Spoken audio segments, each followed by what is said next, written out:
Good morning, ladies and gentlemen. You're listening to Right Side Up. My name is Mike Taglavia. We have a guest in studio today from Speak, Vermont, Marie Tiemann. We're going to be talking about her organization and the efforts they're doing with respect to school choice and other matters in school. So, Marie, I'm going to let you take it away and introduce Speak Vermont. Hi, Mike. Thanks for having me here. It's great to see you. My and pleasure. Just be able to present about Speak, which stands for Students, Parents, Educators for Achievement Through Knowledge.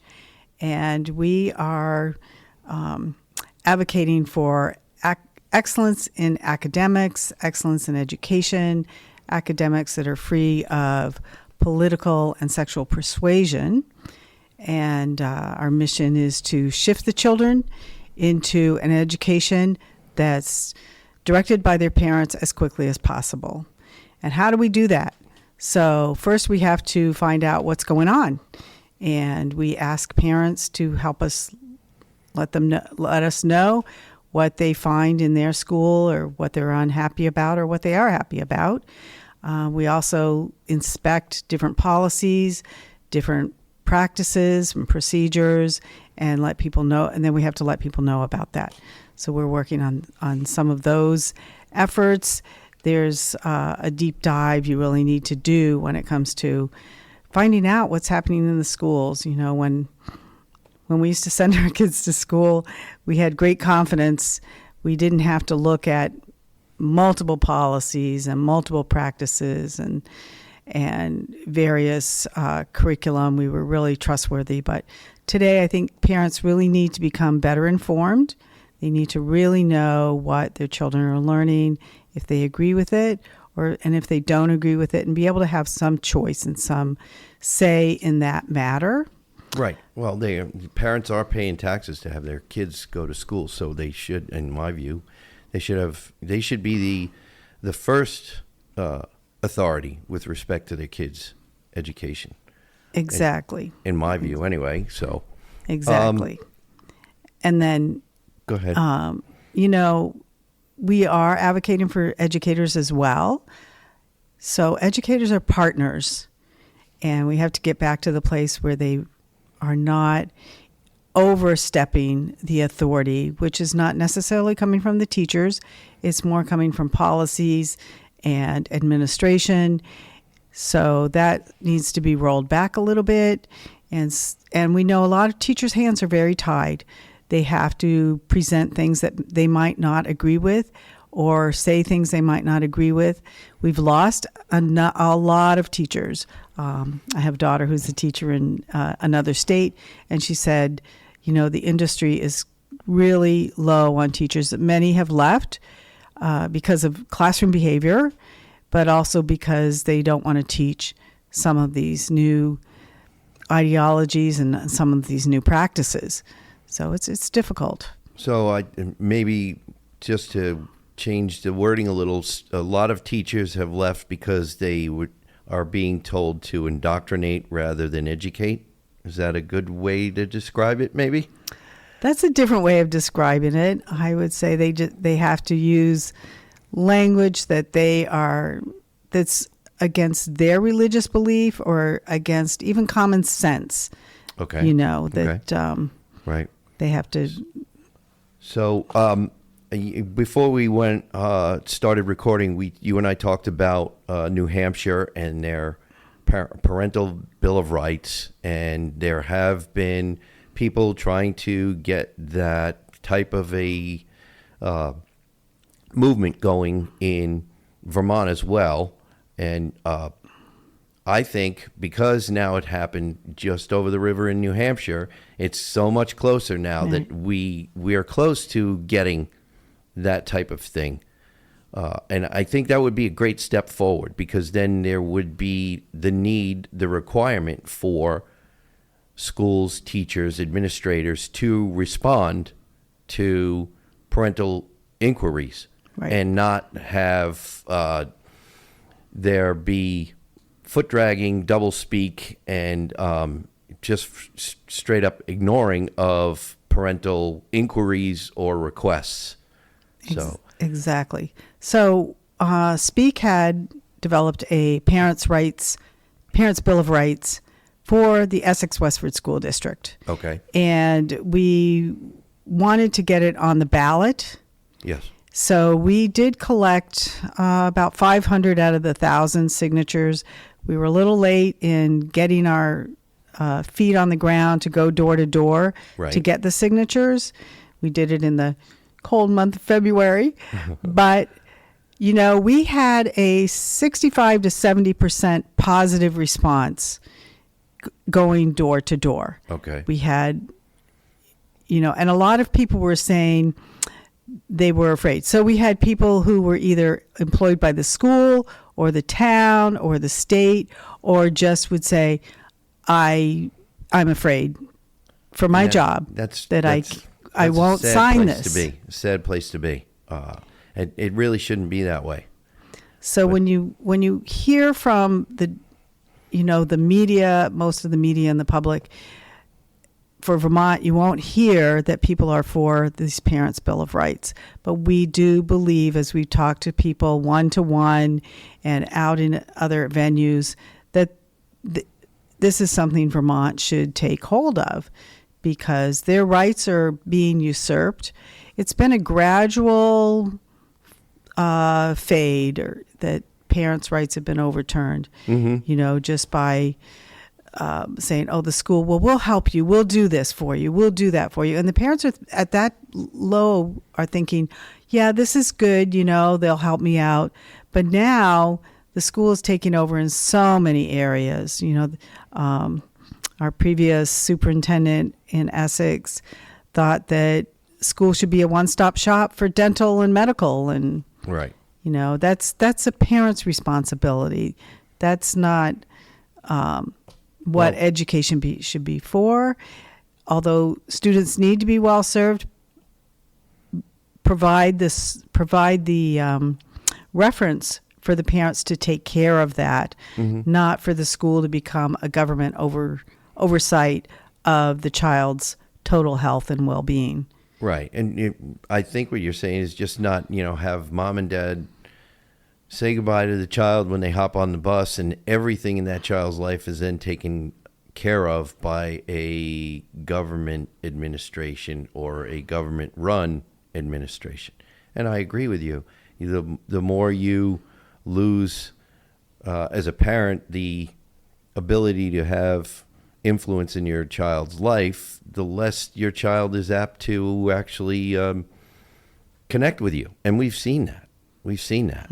You know, and not to go off on too much of a tangent, but that's what Mao did years ago. He turned the youth against their elders. So I think you're going in the right direction.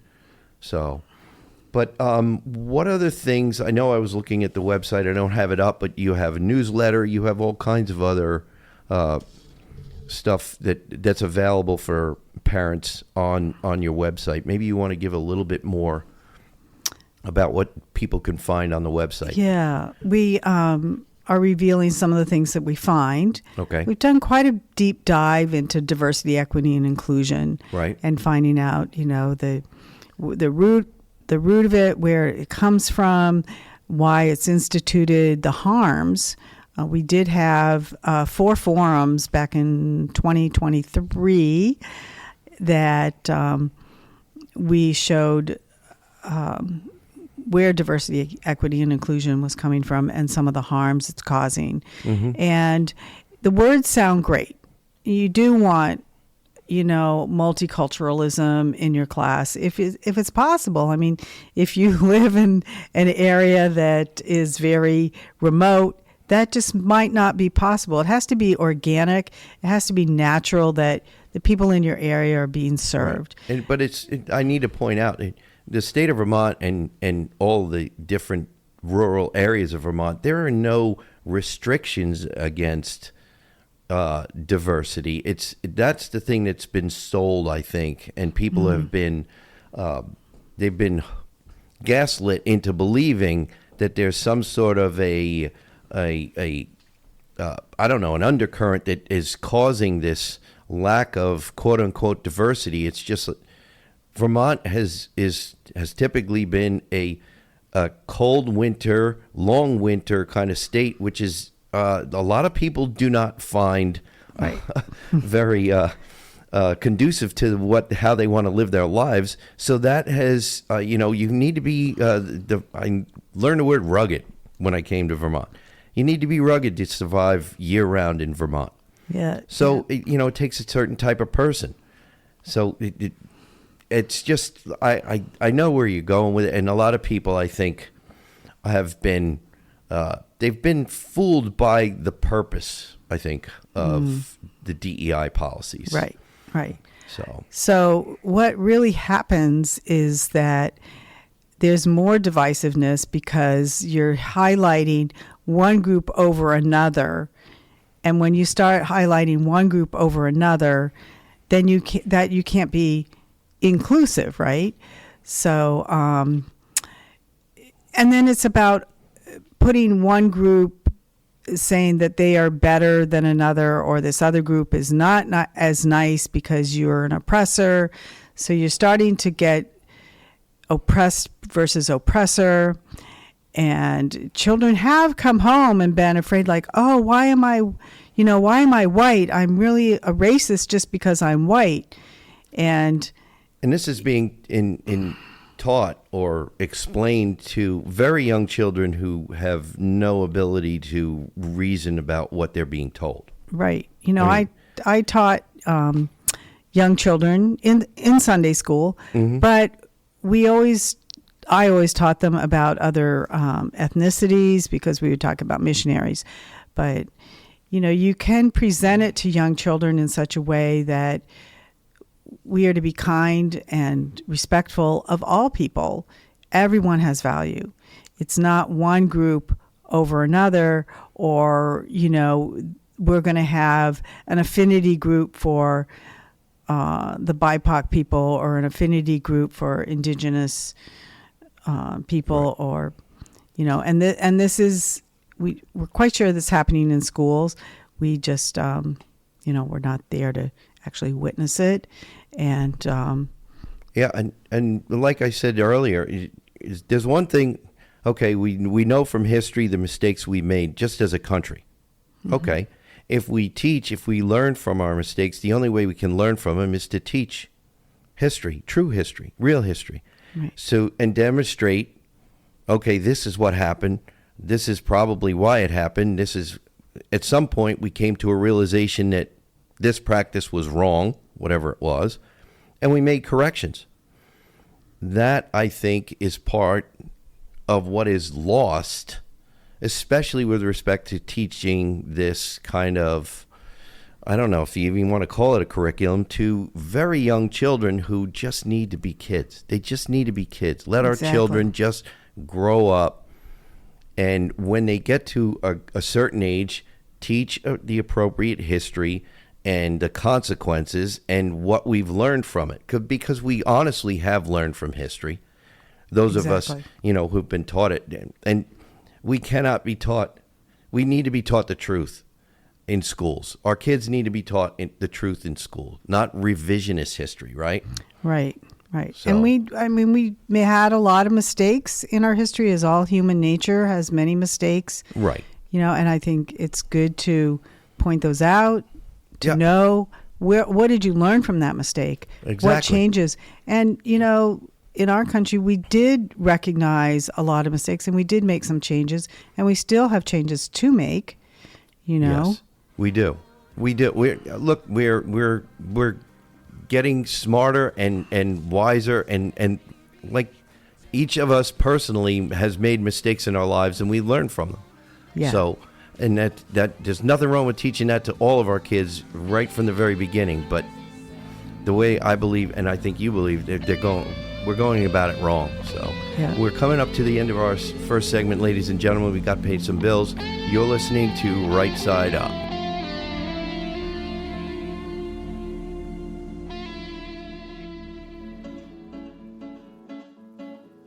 Not everyone can get up every day and look for ways to piss people off. But here at GraniteRock.com, we do that almost every day. I can't tell you how many times someone's lost their SHIT and threatened to end us. But we're still here, pissing people off. It's almost like we enjoy it, and we've been doing it since 2006. That's almost 2 decades of news, politics, and opinion, and now podcasts, and we're just getting started. We believe in principles before parties and politicians. We defend free markets and individual liberty, and if that makes you mad, it makes us smile. We're like Grandma after she stopped caring what other people thought. If that sounds refreshing, you need to check us out. This is Steve McDonald for Granite Rock, and we'll keep shining the light on them for you.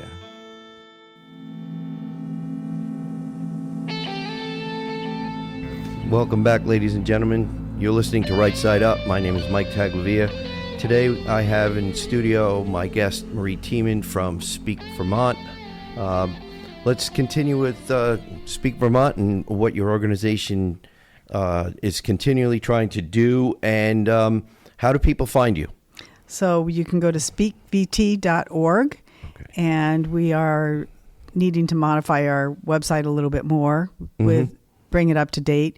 You know, we're a completely grassroots volunteer organization. Okay. And last year we did form a formal 501c3. Okay. So, you know, we can accept donations, and so that could increase our work by, you know, having more funding.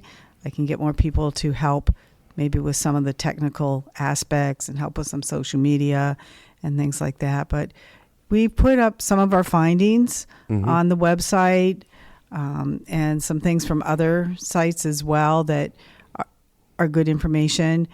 I'm affiliated with Defending Education, which is a national think tank, and they have a wealth of resources. So I often refer people to go to their website as well, defendinged.org, because they'll have information for parents and teachers and just policies. They have a good staff. The President, Nikki Neely, is often testifying before our federal Congress. Okay. So I didn't know about that national group, so I'm glad you brought that up. They're a helpful resource, and you know, you don't need to reinvent the wheel. We're reaching out now to other areas in the state to try to have parents speak up, and to help them. And so rather than them having to form their own group, they could form a community group that's concerned, and then they can come to us and we can help them out. Okay. Because that way I think we'd have a better impact. You know, we are working on drafting a new parents' rights petition, our Bill of Rights, and we want to make that statewide. So that would be more effective than each community developing their own. So, you know, we're if it becomes a statewide effort, yes, especially if it gets to a point where it's got enough momentum that a bill could find its way into committee and then onto the floor in Montpelier. So having a statewide plan is a much better idea. Yeah, I think so. Go ahead. And, you know, Vermont is really in violation of quite a few things for parents. Such as the schools are directed to have 2 sets of files on the students, one for the school and one they can reveal to parents. And that is definitely against a parent's rights. Have there actually been documented cases of this where people have found out there have been 2 files? Yes. And it is a policy. I mean, it's a written policy. And the Attorney General backs it up by saying that they are protecting the children from if a parent does not want to affirm them. So there is that. Yes, we do know of a case where someone discovered a parent discovered the file, and she took some action there. She took action to... She didn't take legal action, but they took action with their son. Okay. To address what was happening. And this here again, the parental rights thing and parental rights and education, the bill that the governor of New Hampshire signed, I think in this state will probably help with respect to that concern, because they are kids, they are children. If they're under 18, they're still the parents' charge. They're not in control of their lives. I mean, we don't toss the kids the keys to drive Right. themselves to school if they miss the bus. Right. We drive them. So to have a child decide that they want to have a second file, and I mean, what can you give an example of what they had in this file? Do you have any details of what was that the parent may or may not have found in this file? This one was related to transgender persuasions. Okay. Yeah, and So, the parents were not in favor of this action, right. so they were able to intervene and Okay. work with their son separately. So Okay. and then be guarded. Yeah.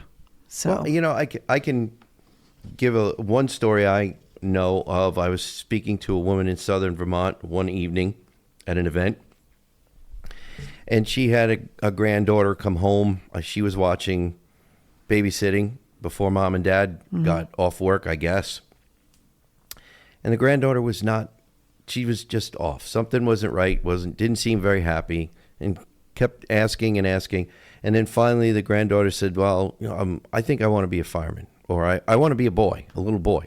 And the grandmother was like, well, what made you decide to do that? I want to be a fireman. And the grandmother thought about it, and she tried not to get, outwardly upset or anything. She just sat back and thought about it. And she said, we have women firefighters right now. You can do that. exactly. You can do that. And she said her granddaughter looked at her and said, oh, she said, oh, I guess I don't need to be a boy then. And it just took off and went play. And this kind of interaction with your family and, grandmother, grandfather, mom and dad, talking like that and giving kids the information that I don't know why wasn't given to them in school is something that is necessary.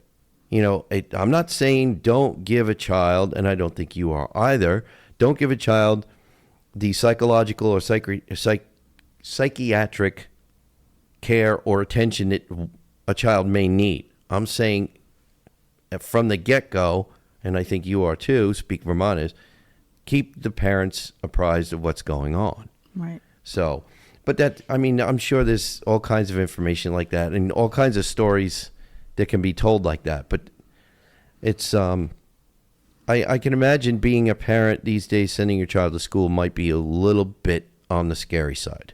So, Yeah, you really have to be vigilant. There are parents who have been very displeased with some of the reading material that's been promoted at the school or read to their children, and we know of a couple of cases where the parent has asked to have their child opt out, and that was not allowed. The superintendent of that particular district wouldn't allow it, and I'm quite sure the state level administrators are on board with not allowing it. But that is why, this case from Maryland went to the Supreme Court, and the Supreme Court ruled in favor of the parents that, yes, they can opt their children out of material that is against their religious beliefs. And I believe it covers family values as well, but we're going to investigate that. So we'll have to see if now the Supreme Court decision, how much pushback there is in this state against that, I guess. Yes. So, yeah. Yeah. Then, okay. And will there be this second file nonsense to deal with after all? Like you said, if they can keep a second file. That's a little bit disturbing. I know I spoke with someone, this was probably 4 years ago, about some of the reading material I think you're talking about. And I referred to it as kiddie porn. And this person in law enforcement looked at me and said, well, what do you mean? Describe this stuff. Tell me what this stuff is about you're talking about. And I said, well, it's cartoons, it's books, but it's cartoons, it's illustrations. He said, and the question was, it's not actual pictures, photographs. I said, no. He said, well, right now, and I'm sure you've been told, but you can verify with me, it's called educational materials. Yes. So that's how it's being passed off. I know as I was looking at your website, there is actual clip of Senator John Kennedy from Louisiana reading from one of these books. And ladies and gentlemen, I can tell you right now, if I tried to read that book on air, there would be phone calls made and people would be trying to have me thrown off the radio. Exactly. This is not a lie. This is truth. Right. I couldn't if I wanted to, unless I wanted to really poke the bear and have an attorney on retainer, because the stuff is that bad. It truly is. If you don't believe me, find a friend who's got a child in school, go to the library that they go to and look around. You'll find it. It's out there. And it's in the classrooms, and these are some of the things some teachers don't want to promote, and they hold off on doing anything as much as possible. Right. So I just want to mention something about the books and their effects on children, because when you see something, you can't unsee it. Well, you're right. You're right. And a small child, if, like you said, if they can't unsee it and it doesn't make sense to them or confuses them or maybe scares them, then if they go silent on you, trying to get them to open up to you about why they're bothered. It really causes dopamine levels in their brain to increase, and sometimes that can cause an addiction. Okay. To them, for them.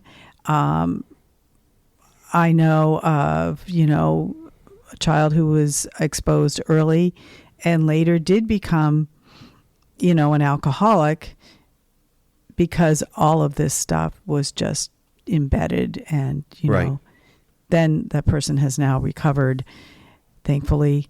Well, but well, that's one of the unknown harms, because it's a relatively new phenomenon, if we want to call it that, and we don't know long term what this is going to wind up, what effects. I know there are a lot of people who suspect it's going to have long term negative effects, and I tend to agree with them, but we don't know for sure yet. So that's there's quite a bit of evidence because of children who've been exposed to actual pornography, whether these can be called pornography or not. That's semantics. It's these children are exposed to inappropriate visuals, inappropriate language. So, right, and I'm glad and you it's brought giving that up. them a distorted view of sex, which then affects their relationships. Yes, in ongoing. And there have been, adult relationships, and they're having trouble, and then they're all will realize through therapy that it was caused by some of these things that happened in their childhood. Right. So, and you brought up a word that I think we need to go back to: inappropriate. There was the former lieutenant governor went on this quote unquote banned book tour. Nobody was trying to ban any books. It was inappropriate reading material and visual material for the ages that it was being shown to and read to and demonstrated to. It's inappropriate. That's the word, not banned. Inappropriate. Exactly. They're not banned. It's been that way for a long time. A long time. There are other magazines that were out there, publications that were quote unquote inappropriate, that were on the high shelf behind the cashier's the cashier at the counter at the convenience store, because it was quote unquote inappropriate and illegal for that particular person to sell it to a minor. So that's the word, not banned, inappropriate. So. And the important thing is when someone does challenge me or challenges others about the books, right, I really say, have you read them? Yeah. I actually had a conversation face to face with Dave Zuckerman, and I expressed my distaste for his tour of whatever you call it. And I said, have you actually read this book or this book? No. And so he did listen when I explained, the inappropriateness of it. But I don't know how far it went, but Unfortunately, ladies and gentlemen, we're coming to the end of another segment. We got to pay some bills. We will be right back. You're listening to Right Side Up.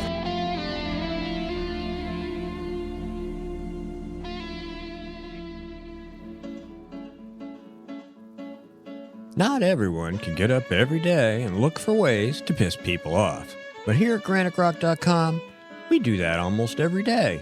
I can't tell you how many times someone's lost their SHIT and threatened to end us. But we're still here, pissing people off.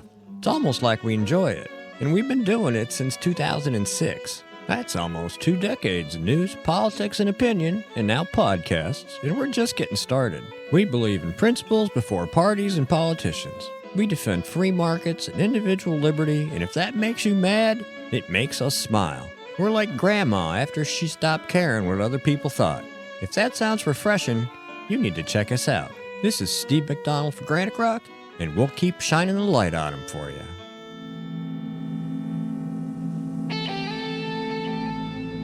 Welcome back, ladies and gentlemen. You're listening to Right Side Up. My name is Mike Taglavia. Before we get back into our discussion, I just want to remind our listeners, if for some reason you can't catch us on WNTK Radio, you can go to WNTK.com, click on the podcast button, and scroll down to Right Side Up. You'll be able to find any number of our shows. Click on each and every one of the shows, hopefully, any time of the day or night, because it's in podcast form at that point. And if you like it, by all means, share it with a friend.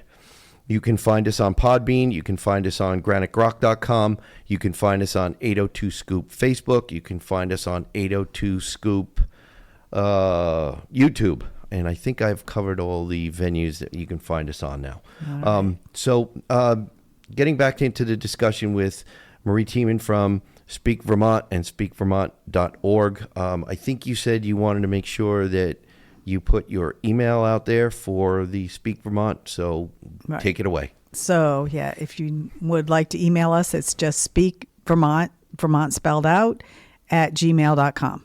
Very easy, speakvermont at gmail, which our website, though, is speakvt.org. Okay. And we're going to be bringing some new updates to that, just more informational updates that are preparing parents or help parents prepare for school, just things to ask their just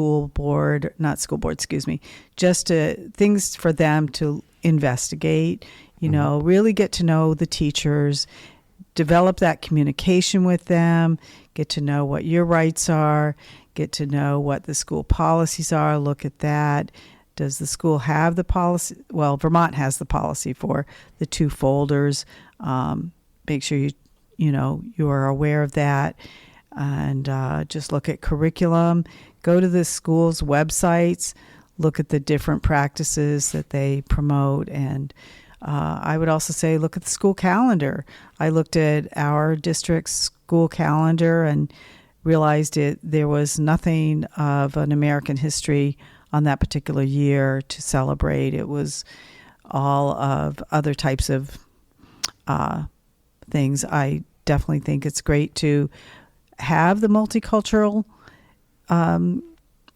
awareness and multicultural studies, but just promote things that are valuable to you, and to your family. Okay. And you there was a national website that you referred to earlier. It's I hope I get this right. defendinged.org. Okay. Or if you can find it on Defending Education. So they have a lot of good resources as well.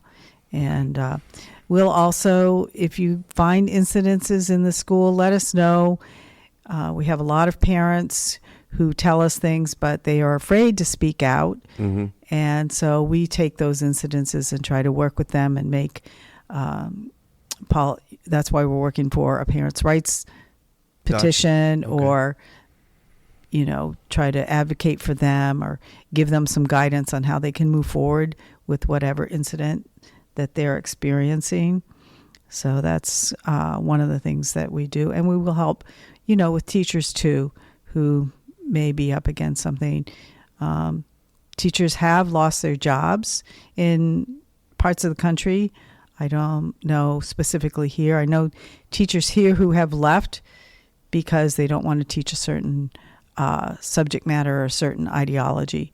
But there have been teachers who have lost their jobs across the nation, and they've won their cases. I have to say, they have won their cases. Right. So That's a good trend. Yeah. Hopefully it continues. All right. We talked about, you want to talk a little bit more about parental rights in education, and I hope we have a little bit of time we can talk about school choice. Yeah, So- I think as part of parental rights, they should have that option to have a school choice for their child. And in a real idealistic world, you wouldn't be limited to your school district, but you could choose even another school district, and also an independent school. There's a moratorium on forming independent schools here in Vermont.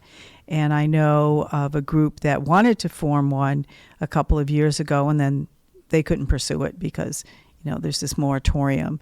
And Okay. Something to look into. homeschooling's grown Yeah. tremendously. There are a lot of good homeschooling groups.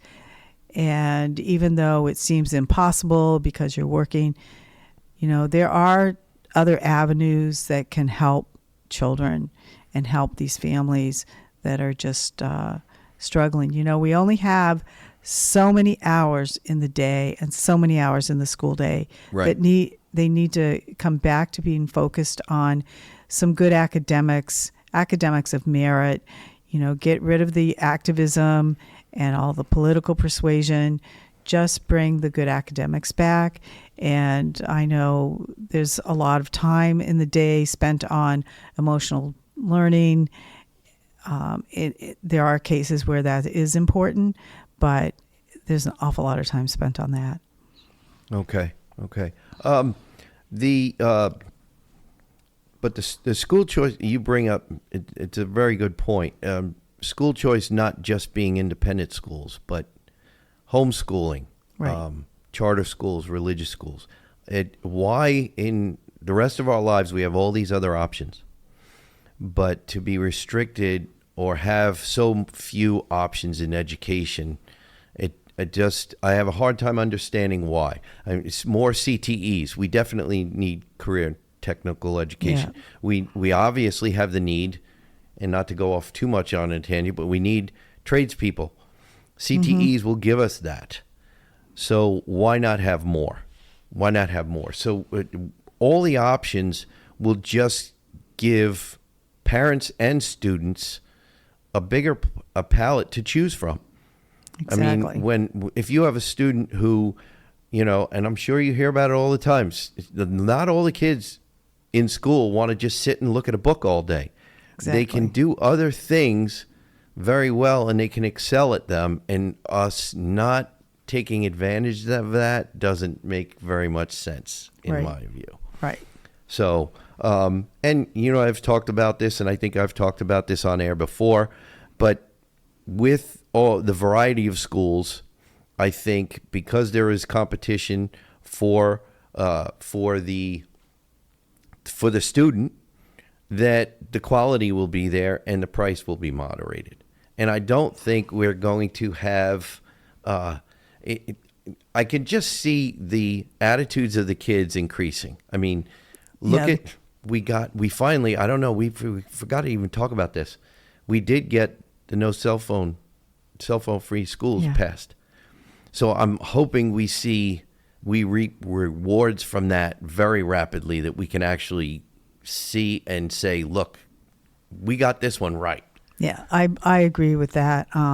And along those lines, I do want to mention a book by a young lady who's now living in Washington, D.C. with her family, but she was raised in Essex, went to Essex High School, then went to Georgetown University, and has written a book called The Tech Exit. And Claire Morrell is her name.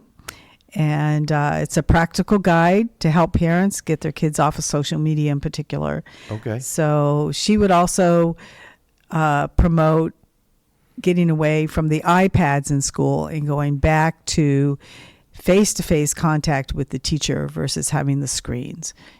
But you're right. We did get it right with no cell phones during the school day. I think we will see an improvement. I think kids will be happier in the long run. And It'll be an adjustment. They'll have be to engaging with each other, Yeah. like you and I. We're sitting Yeah. having a conversation here. Yeah. Instead of being this far away and each of us staring at our phones, texting back and forth when we could just look up and talk. Yeah. Being taught that cell phone doesn't have to be part of your life every minute of every day. And how much, administrators I saw, I can't remember the name of them, if it wasn't a movie that was named, but I did watch something up in Montpelier when I was in session during lunchtime about some of the successes that they have had in schools. One, I think, is right here in Vermont. One is in Virginia, and I can't remember where there was another one. But I hope very rapidly we start hearing and seeing that was a very good step in the right direction. Yeah. And I think having more options for parents and students is the best outcome. Not all students learn the same, No, as we know. Yes. And having for parents to have that choice, I so agree with the CTE. Let's see that kids can be happier in what they're doing, what they're learning. This should be a time where they're flourishing, and society depends on it. Society depends on a good quality education of our children, and passing those values and those that history on from generation to generation is so critical. So, we really want to help parents achieve that. And like I was telling you in the beginning of the show, I'm now I have more time now that I can work part-time. I'm more able to go out to other communities, meet with some parents, and help them. And, they are welcome to form their own group, but we can help them if they would just like to come along and, join some of our efforts with parents' rights, with school choice, and also with the opt-out. Okay. And also, I would like to see more parents express their views on the Title IX, because, June was Title IX month. Okay. It's the 23rd. It was signed into law in June in 1972. Okay. And that was a chance to give girls an equal opportunity in sports and education. And over the last 4 years, it has eroded a bit because they've allowed males to be in girls' sports. Mm-hmm. Girls have lost scholarships. Girls have been harmed physically. We covered a number of instances where girls, not just in this country, in this state, but all over the world, have been harmed. And we saw there was an incident, an Olympic boxer. Yes. Female Olympic boxer who probably would have won the title had she not been put up against a male boxer.